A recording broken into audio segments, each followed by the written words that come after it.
Bonjour, bienvenue sur Crypto.ly, j'espère que vous allez bien aujourd'hui, en ce vendredi 28 mai.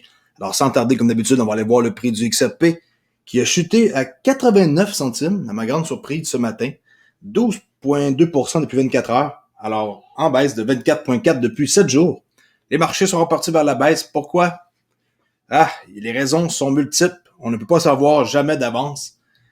S'il y en a qui vous disent et qui prétendent qu'ils peuvent savoir la direction des marchés, tout le temps, 100% sûr. Oubliez ça, c'est impossible.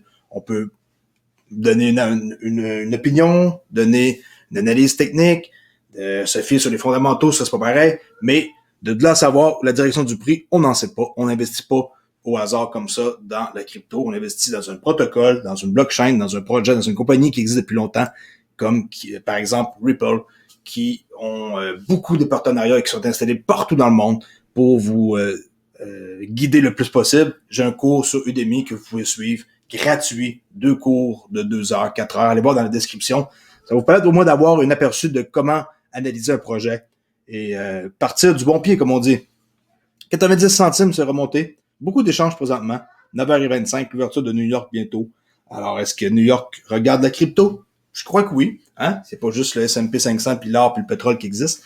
Mais oui, effectivement, là, ainsi que les commodités, mais il y a quand même beaucoup d'intérêt sur la crypto depuis un bon moment quand même, faut se le dire, ça date pas depuis hier, mais depuis quelques mois, c'est très intense là, pour la volatilité du marché. Alors, une nouvelle qui est arrivée hier, mais que je parle aujourd'hui, parce que j'ai pas eu le temps de faire cette nouvelle-là hier, il y en a qui voulaient que je la fasse hier, c'est qu'il y a un avocat qui, pour la SEC, qui se retire de l'affaire Ripple.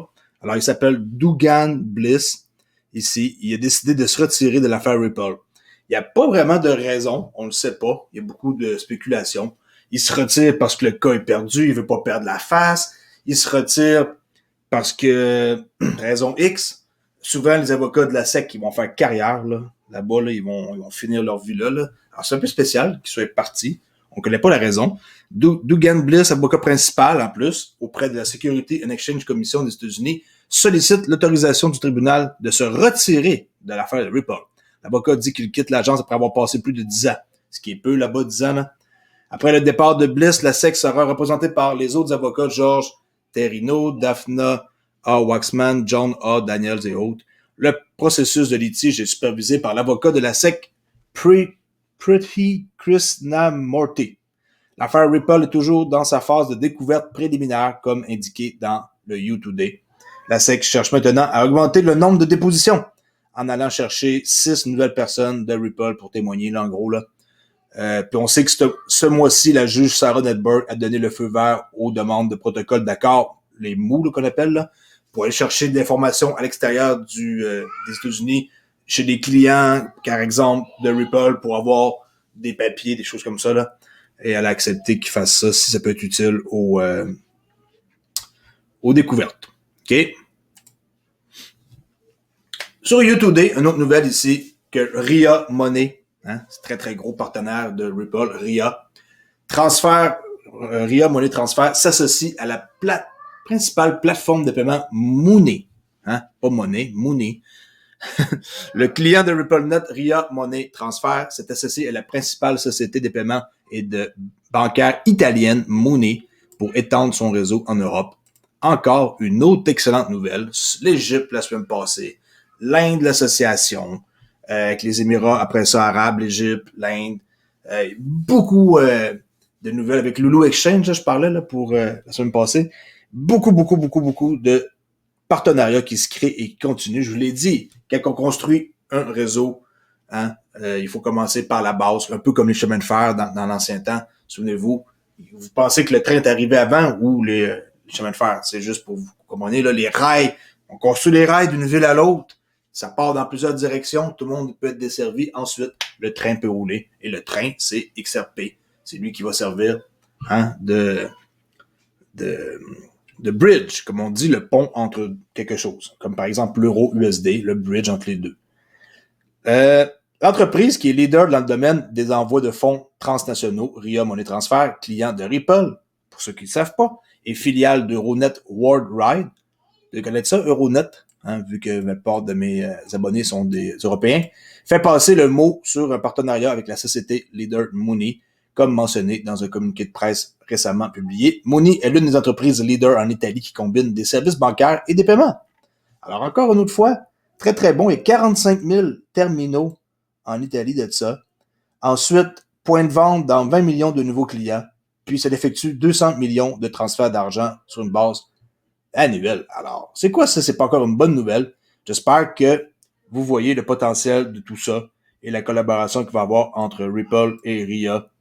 Vraiment, vraiment, vraiment, vraiment. On sait que RIA, c'est depuis 2019 ici, qui sont établis dans 155 pays, dont 377 000 emplacements dans le monde. C'est pas rien, là. RIA, c'est très, très gros client de Ripple. Ici, sur CoinDesk, Securitize, ouais, comme ça qu'on l'appelle, là. Ça s'écrit aussi en anglais, c'est pas écrit même, là. Securitize émettra des titres d'actifs numériques pour 2 fonds de rendement qui vont être comme avec le BTC et le USDC. Securitize, ici, c'est une société de titres d'actifs numériques qui a lancé 2 fonds de rendement sécurité cryptographique, Bitcoin et le stablecoin USDC qui roule sur Stellar, au cas où vous ne le saviez pas, avec Jeremy Allaire de Circle. Tout ça, c'est legit, là, c'est réglementé. Les fonds seront ouverts à la participation début juin cet été et seront émis en tant que titre d'actifs numériques sur la blockchain Algorand. Alors, un autre projet à posséder, si vous n'avez pas d'algo, dépêchez-vous, c'est encore quand même pas mal abordable, en bas d'$1 ou près. Algo, 46, position, 90 centimes, ça l'a baissé. On est en mode achat aujourd'hui, s'il y en a qui sont intéressés. Je suis pas votre conseiller, faites vos recherches, on le répète sans cesse. Il y a du monde présentement qui sont d'une négativité sur ma chaîne, c'est incroyable. Ils veulent abandonner XRP parce que ça chute. OK, parce que ça fait rien depuis 3 ans. Le prix, il monte, il redescend. Ils mettent ça sur la faute de Jed McCaleb. Ils mettent ça sur la faute. Arrêtez. Si vous, c'est pas pour vous le trading, c'est pas pour vous l'investissement court terme, moyen terme, long terme. Abandonnez immédiatement. Vous allez perdre votre énergie, puis vous allez vous faire du sang de cochon, comme on dit ici, là. Je sais pas si vous dites ça en Europe. Ça fait du sang de cochon, c'est quelqu'un qui se fait des idées, là, puis qui va comme pas bien, là. Genre, c'est ça, là, tu te fais des idées, je sais pas comment le dire le plus, là. Ça fait du sang de cochon, on dit ça ici au Québec. Je sais pas si c'est une expression internationale, je penserais pas, là. Alors, si c'est pas pour vous, je vous dis, vous allez souffrir longtemps, émotionnellement, le XRP. Ouais, il est dur à gérer. Mais moi, au lieu de le laisser à rien faire sur ma clé Ledger, je l'ai pris, je l'ai mis sur la OneChain avec Zookeeper pour qu'il me rapporte quelque chose à l'interne avec Flare Decode, Flare Finance. Au moins, je me sens un peu moins mal de le laisser sur ma clé à faire à rien, là, puis attendre qu'il monte, là. Je l'ai dit, les rails sont déjà installés, il faut attendre. Alors, si vous ne connaissez pas Algo, allez voir. C'est très, très, très intéressant comme projet. Puis les 2 fonds sont destinés à fournir aux investisseurs accrédités une exposition aux crypto-monnaies et à la finance décentralisée. La DeFi, encore une fois, DeFi. C'est l'avenir. Si vous n'êtes pas sur la DeFi, commencez à vous y intéresser parce que vous allez rater votre train. Les premiers arrivés, ils reçoivent le plus dans les pools et tout. J'en suis témoin. Plus il y a du monde qui arrive dans le pool, par exemple, où ce que je suis, moins la récompense est grosse. Alors, ça va, ça part. Il y a aussi des pertes impermanentes à savoir, là. Des fois, j'ai plus dans mon pool, des fois, j'ai moins, selon le prix du XRP quand il monte, quand il baisse. Il y a plusieurs facteurs, là. Alors, au cours des 2 dernières années dans le monde de la crypto, il y a eu un énorme mouvement qu'on sait très bien, la DeFi, qui est passé. On peut aller voir ici, là.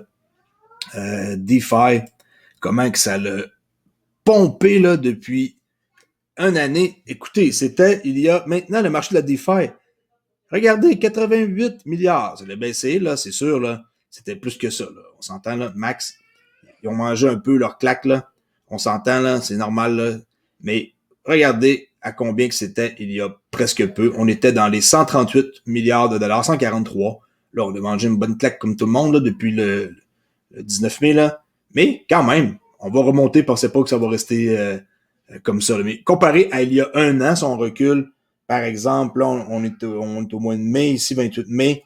Si on recule en 2019, 20, OK, août, septembre, mai. Regardez, juste 3 milliards de dollars pour la même date. La même date, là, je suis au 29, là, qui n'ont pas niaisé pour une journée. 3 milliards de dollars, 6, et là, on est à 88.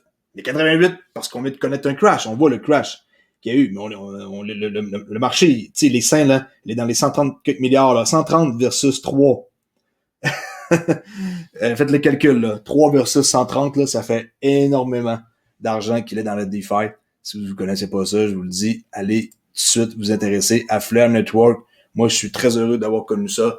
En passant, Flare Network, hein, ils ont annoncé qu'on allait avoir un portefeuille Bifrost, B-I-F-R-O-S-T, là, qui va communiquer avec Flare, qui va communiquer ensuite avec Flare Finance, qui vont pouvoir faire un paquet de trucs avec notre jeton décentralisé, stablecoin, oreille. Alors, il y a beaucoup de possibilités qui s'en viennent avec la Trustline, Probity, la voûte. Tout ça ensemble sur une application. Allez vous inscrire si vous n'êtes pas inscrit. Je sais que je change un peu de sujet, là, mais c'est important. Bifrost.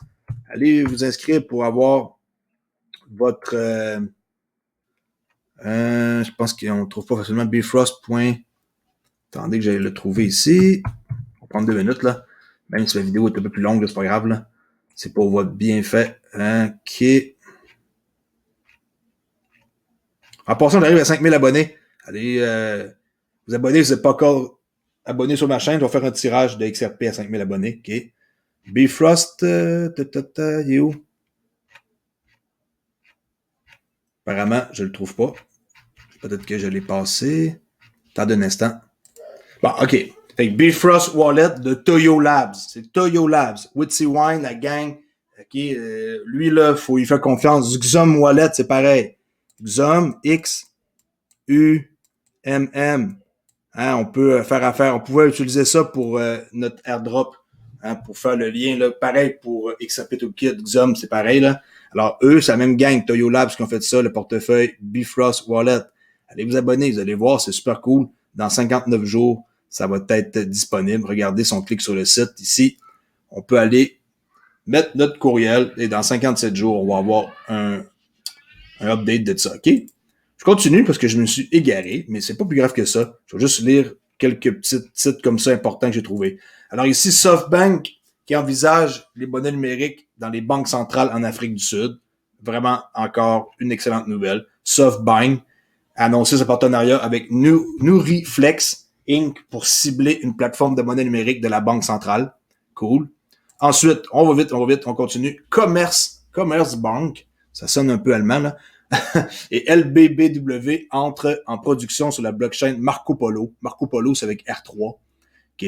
Alors, la blockchain du financement du commerce Marco Polo compte désormais plusieurs banques en production. Aujourd'hui, Commerce Bank et LBBW ont annoncé des transactions sur une plateforme qui n'était pas simplement des pilotes. Dans les deux cas, la banque de l'acheteur a émis un engagement à faire des paiements irrévocables envers le fournisseur. Nous prenons la Commerce Bank, la LBBW et la Turkey East Bank comme première à être en ligne avec Marco Polo. Et Marco Polo, comme je l'ai dit, c'est avec R3.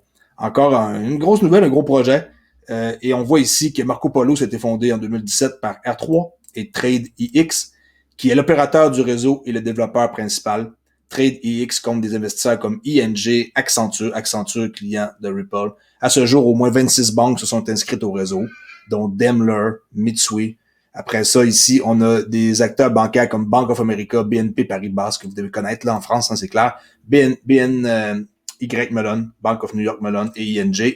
Et aussi, il y a vraiment là 4 grands réseaux de financement qui sont sur la commerce, selon une enquête BAFT. Alors, sérieux, ça, c'est encore d'autres bonnes nouvelles, parce qu'on a des liens par rapport à Ripple là-dedans. La Banque du Canada qui déclare que sa monnaie numérique sera plus verte que Bitcoin, j'espère. Alors, la Banque du Canada affirme qu'elle n'aura pas à se fier aux méthodes de gaspillage de technologies minières. Bravo le Canada, yes. Non, no joke. J'espère qu'ils vont choisir quelque chose qui est plus vert que Bitcoin. Là. Wells alerte 150 millions d'XRP pour une valeur de 145 millions de dollars. Maintenant, non, parce qu'ils allaient chuter. Ça, c'est hier soir. Okay, si je fais un refresh, ça date pas d'une heure. Là. Je l'ai pris hier soir avant de dormir. Mais bon, ça fait 13 heures. Ils ont transféré 150 millions d'XRP d'un portefeuille Ripple à une adresse inconnue. Encore une grosse transaction. À qui ça va? On ne le sait pas.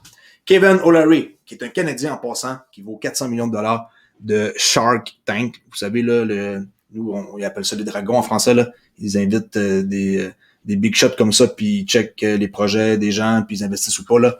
Alors, il déclare que l'adoption institutionnelle de Bitcoin, c'est BS, c'est la bullshit. Alors, l'homme d'affaires canadien Kevin O'Leary affirme que le problème de durabilité de Bitcoin entrave. OK, autrement dit, Bitcoin est pas vert. Alors, eux, ils disent que les institutions ne veulent pas avoir de Bitcoin pour investir. Très d'accord avec ça. Et ici, je vais mettre ça dans la description, si vous ne connaissez pas les cas d'utilisation et d'application qui existent sur la blockchain par les industries. C'est incroyable comment il y en a là. Le marché des capitaux, les monnaies numériques, les CBDC, les finances décentralisées qui m'intéressent le plus, l'identité numérique, l'énergie, la finance, le gouvernement, secteur public, santé, sciences, assurance, le droit, médias, divertissement, immobilier, choisissez qu'est-ce que vous voulez, vente au détail, impact social, le e-sport, gestion de la chaîne logistique et les prêts syndiqués. Tout ça ici, c'est des cas d'utilisation qui existent sur la blockchain. Quel sera l'impact de la blockchain dans les secteurs de la finance? Hein? Tout ça, ça va avoir de l'impact pour le futur. Je mettrai ça dans la description que vous irez voir. Et pour finir ici, on voit l'avocat de la SEC, Dogan Bliss, qui décide de se retirer. Là, ça, c'est le document où ce qu'on peut voir là, qu'il a été envoyé. La motion for withdrawal of attorney. Alors, merci, bonjour, Monsieur Bliss. Allez-vous-en. Peut-être que vous avez compris que vous allez finir votre carrière avec une mauvaise réputation en vous battant contre Ripple. Alors, je fais peut-être des farces, mais on ne connaît pas la raison exacte. Là, je pense pas qu'on la sache jamais. Alors, si vous ne connaissez pas ma chaîne encore, Crypto.ly, le seul Québécois à faire des vidéos quotidiennes sur la crypto, ainsi que XRP, qui est ma monnaie la préférée de toute la gang, là, comme vous avez pu comprendre. Mon enthousiasme envers ça. Et ceux qui veulent garder leur XRP comme moi 5 à 10 ans, bienvenue sur ma chaîne. Ceux qui veulent la garder un mois, bienvenue aussi sur ma chaîne. Mais j'espère que vous êtes bons en day trading, parce que le day trading, c'est extrêmement dur. Et sinon, ceux qui veulent s'en débarrasser, désolé pour vous. Vous reviendrez plus tard, me dire pareil, un petit coucou. Moi, je vais toujours être là pareil dans 5 à 10 ans pour donner des nouvelles et faire qu'est-ce que j'aime le plus, faire ma chaîne YouTube et tout ce qui est en lien avec la crypto. Merci beaucoup. Je vous dis à la prochaine vidéo. Au revoir la gang. Ciao.